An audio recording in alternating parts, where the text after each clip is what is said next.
a crucial part of the exercise program is to be able to build trust and understanding among the various sides.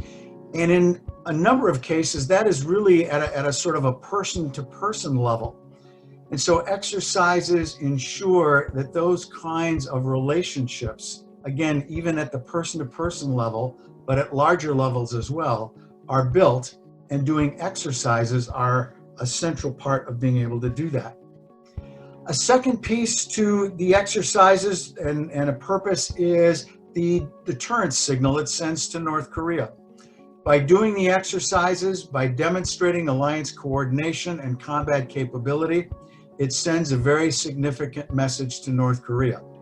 Exercises are an important measure to North Korea to help demonstrate a robust and proficient alliance that can continue to maintain a deterrence posture in regards to North Korea. Lastly, the exercises also send an important signal to South Korea as a measure of assurance to South Korea as a valued ally. The exercises and the alliance is an important signal of solidarity and the credibility of the alliance.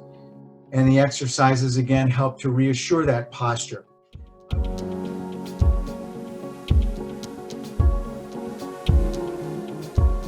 First of all, to be absolutely sure, training did continue even though the exercises were altered. Some, again, were suspended, but a lot of the training continued in different forms, in smaller scale.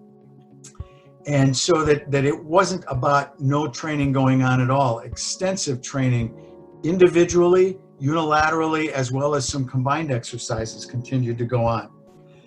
However, with that said, because of the training matrix that I mentioned earlier and the frequent rotations, including, as was pointed out to me, of the flag officers who are in the leadership positions that are there for 1 or 2 years, that there was a danger that you would lose the corporate knowledge that was part of the experience of exercising and passing on those sorts of lessons, and that the ability to pass on lessons learned to those who succeeded them was put in jeopardy, at least in the short term, since the exercise routine was not the same and was shortened, and some things just simply because of the lack of large-scale exercises were not done in quite the same way.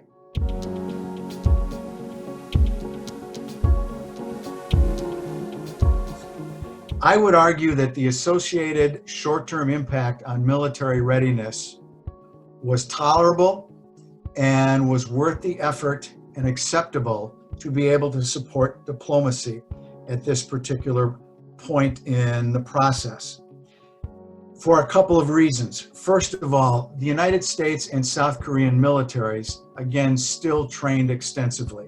In the short term, the military capability did not suffer that much in regards to readiness from what the indicators seem to be.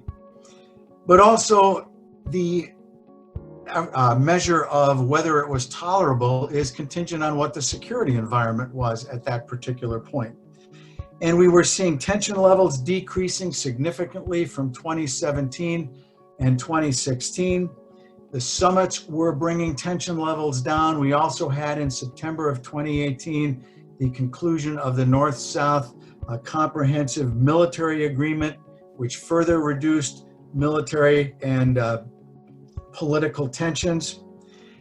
And lastly, I think it was very unlikely that North Korea would challenge the alliance in any sort of significant way with any sort of major combat operations. When you look at readiness, you have to ask the question, readiness to do what? And in this particular case, the training is very clearly focused on major combat operations in many respects on the Korean Peninsula. But the likelihood of that happening in the short term was very low, and so therefore the accompanying risk was tolerable and acceptable.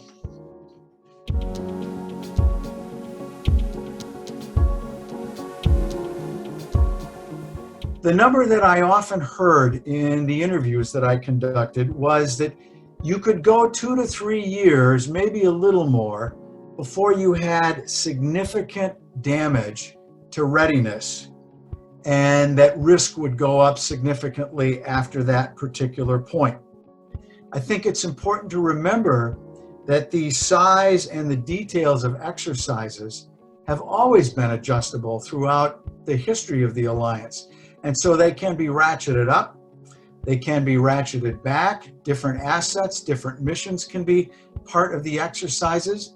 These things can be adjusted depending on the circumstances.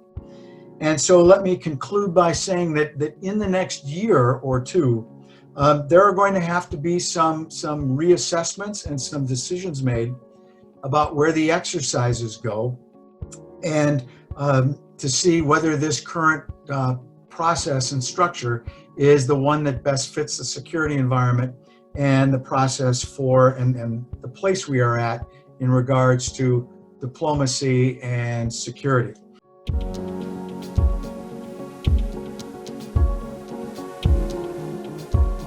I think we need to do a better job of treating our allies. We say in all of our strategic documents the importance of allies for the U.S. security position, and yet how these SMA talks have evolved with South Korea, I think, are very important. I think absolutely they undercut the confidence in the alliance among South Koreans. That has an effect on readiness. It may be less on sort of the specific exercise training side to that, but it certainly undercuts a good deal of the political foundations to the alliance.